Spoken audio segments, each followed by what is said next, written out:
Hello दोस्तों, कैसे हैं आप सब लोग। Hope you all are doing well. आज जो मैं कंपनी डिस्कस करने जा रहा हूँ ये भी केमिकल सेक्टर की एक हाथी कंपनी है। It's a big shot company, ठीक है। और जो इसने रिटर्न्स बना के दिए हैं वो कमेंडेबल हैं। आप चौंक जाएंगे, आप हैरान रह जाएंगे इसके रिटर्न्स देख के। तो हम लोग अभी आगे बात करेंगे। और सबसे पहले मैं आप लोगों को ये डिस्क्लेमर दे दूं कि मैं ये कोई आपको रिकमेंड नहीं कर रहा हूँ। मैं सिर्फ एक बार आपको इन्फॉर्मेशन दे रहा हूँ कि इस कंपनी के किस तरह के फाइनेंशियल मैट्रिसेस हैं। तो ये मेरी कोई रिकमेंडेशन नहीं है, ये आपकी कॉल है, आपका डिसीजन है। आपका पैसा है, आपको इन्वेस्ट करना है।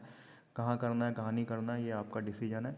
मैं सिर्फ जो सही चीज़ है, जो जेन्युइन कंपनी है, वो उनको आपके सामने ला के डिस्कस कर रहा हूँ।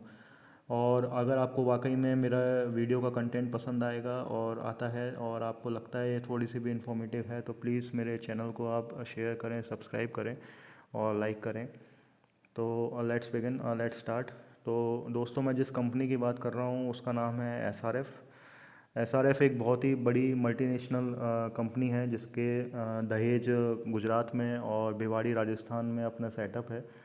और ये जो कंपनी है ये 1970 में इनकॉर्पोरेट हुई थी, फाउंडेड हुई थी, जो कि स्पेशलिटी केमिकल्स में है और जो कि इंडस्ट्रियल मल्टी बिजनेसेस में भी है। तो इसका बेसिकली जो काम है वो फ्लोरो केमिकल्स, स्पेशलिटी केमिकल्स से जो इसका रेवेन्यू आता है वो 43% आता है। पैकेजिंग फिल्म्स में भी है, खाली केमिकल्स में नहीं है, इसके अलावा भी इसके काफ़ी बिजनेस हैं। पैकेजिंग फिल्म्स में 40% आता है और टेक्निकल टेक्सटाइल के अंदर से 14% का इसका रेवेन्यू आता है। और कोटेड और लेमिनेटेड फैब्रिक्स जो हैं उसमें भी इसका काम है। अगर मैं इसके जोग्राफिक प्रेजेंस की बात करूं तो जियोग्राफिक प्रेजेंस में 51% का रेवेन्यू इसका इंडिया अकेले से आता है। उसके अलावा इसके जो centres Geneva, USA, Switzerland, south Africa, Belgium में भी हैं। तो कंपनी मल्टीनेशनल कंपनी है, अलग अलग इसके जगह पे इसके सेंटर्स हैं। तो बहुत ही फास्ट ग्रोइंग कंपनी है। और साथ में आप देख सकते हैं कि यूरोप में अभी काफ़ी केमिकल क्राइसिस चल रहा है, गैस क्राइसिस चल रहा है। तो उसमें ये काफ़ी की रोल प्ले करेंगे, ये और दीपक नाइट्राइट। तो ऐसा एसआरएफ एक तरह से मान लीजिए आप सदाबहार कंपनी है, बहुत ही स्ट्रॉन्ग कंपनी है, स्ट्रॉन्ग फाइनेंशियल्स हैं इसके, बहुत ही स्ट्रॉन्ग फंडामेंटल्स हैं। तो लेट्स स्टार्ट, जो उसके फाइनेंशियल मैट्रिसेस हैं वो देख लेते हैं हम। तो इसका जो टोटल मार्केट कैप है आप देख सकते हैं वो 77,038 करोड़ का है, ठीक है। करंट प्राइस इसका 2599 का चल रहा है। और इसका जो ऑल टाइम हाई है वो 2865 का है और ऑल टाइम जो लो है वो 1973 का है। तो दोस्तों, ये कंपनी ऐसी है जो ज़्यादातर अपने ऑल टाइम लो पे नहीं रहती है, थोड़ा सा भी लो आता है तो ये फिर से हाई हो जाती है। तो आप देख सकते हैं कि अभी जो इसका करंट प्राइस है वो ऑल टाइम हाई के बहुत करीब ही है। तो मैं आपको दिखाऊंगा भी सही कि इसका जो फेयर वैल्यू क्या निकल के आती है और आगे की ये कहाँ तक जाएगा। ये भी अभी जो आ रहा है प्राइस, ये भी इसका सही प्राइस नहीं है। तो स्टॉक पी की बात करें कि शेयर मार्केट कैसे रिएक्ट कर रहा है इसको लेके, तो वो है 36.7%। सॉरी। कंपनी डिविडेंड भी देती है बहुत अच्छा। उसके बाद आरओसी और आरओई की बात करूं तो वो दोनों ही 24% के आसपास ही हैं। तो बहुत ही अच्छा आरओई और आरओसी है, मतलब कि जो शेयर होल्डर्स का पैसा है उसको भी बहुत अच्छी तरह से यूटिलाइज़ कर रही है कंपनी। और साथ में जो जो उसकी बोरोइंग्स हैं और जो लोन ले रही है अदर सेक्टर से, वो भी वो बहुत अच्छी तरीके से यूटिलाइज़ कर रही है। इसमें आप एक और मेन चीज़ देख सकते हैं कि अभी भी इसकी फेस वैल्यू 10 की है, मतलब वो कंपनी आज तक कभी भी स्प्लिट नहीं हुई है। ये चीज़ बहुत ही देखने वाली है। और ये जो कंपनी है हम देखेंगे अभी, शायद ये 1999 में ये लिस्टेड हुई थी 0.3 मतलब 3 पैसे से। और अभी कुल मिला के मेरे ख्याल से 20-21 साल ही हुए हैं और इसने कमाल के रिटर्न्स बना के दिए हैं। मैं आपको दिखाऊंगा आगे। अब हम अगर इसके पी रेशो की बात करें तो मीडियन पी 5 साल का अगर हम बात करें तो वो 27% है। जबकि अगर इसका जो करंट पी चल रहा है वो 36.7 चल रहा है। तो दैट मीन्स के अभी जो मेरा प्राइस है बहुत ही ओवर वैल्यूड है। मैंने आपको पहले ही बताया था कि ये अपने ऑल टाइम हाई के पास है।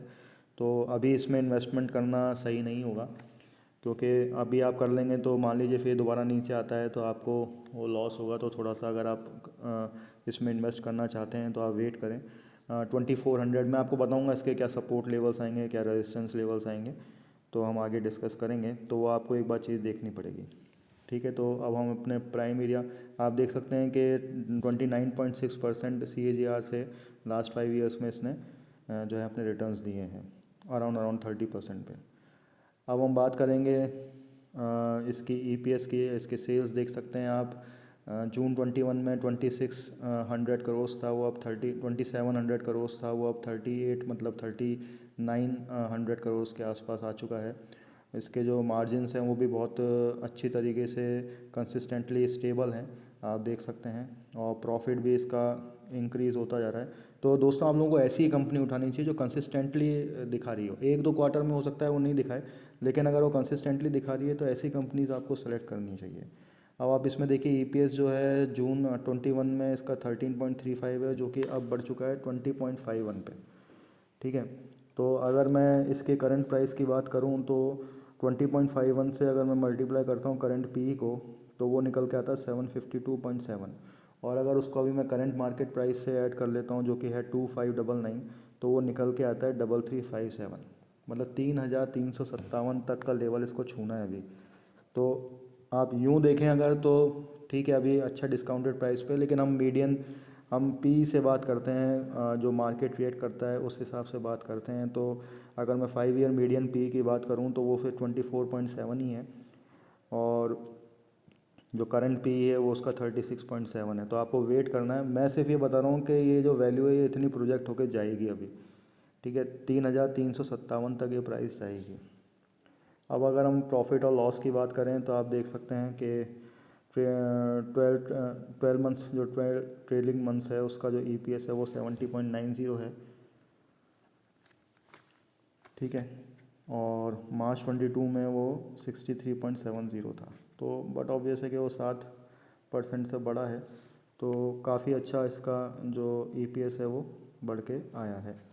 तो अगर मैं इस EPS को जो मेरे मीडियन PA 5 ईयर का वो निकाल के देखूँ तो 1753 आता है।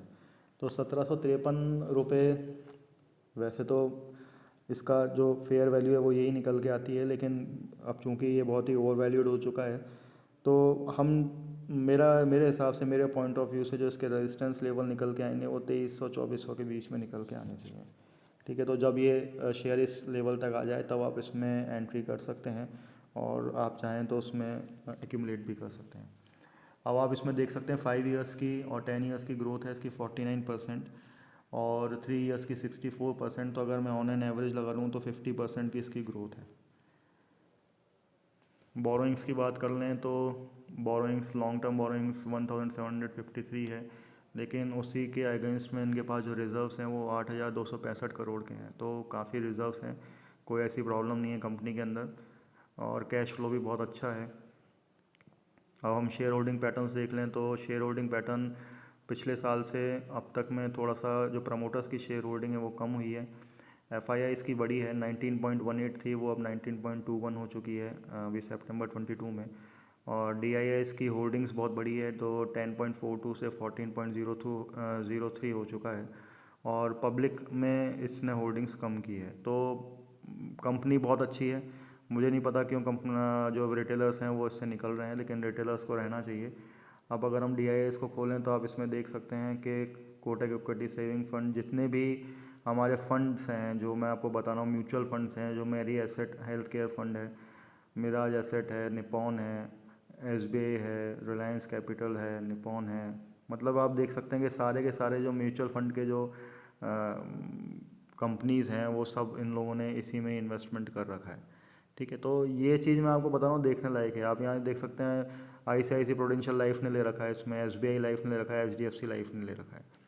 मतलब आप, मेरा कहने का पॉइंट ये है कि जिस कंपनी में हम प्रीमियम दे रहे हैं, जो पॉलिसी ले रहे हैं, वो कंपनी अल्टीमेटली स्टॉक मार्केट में ही जा रही है।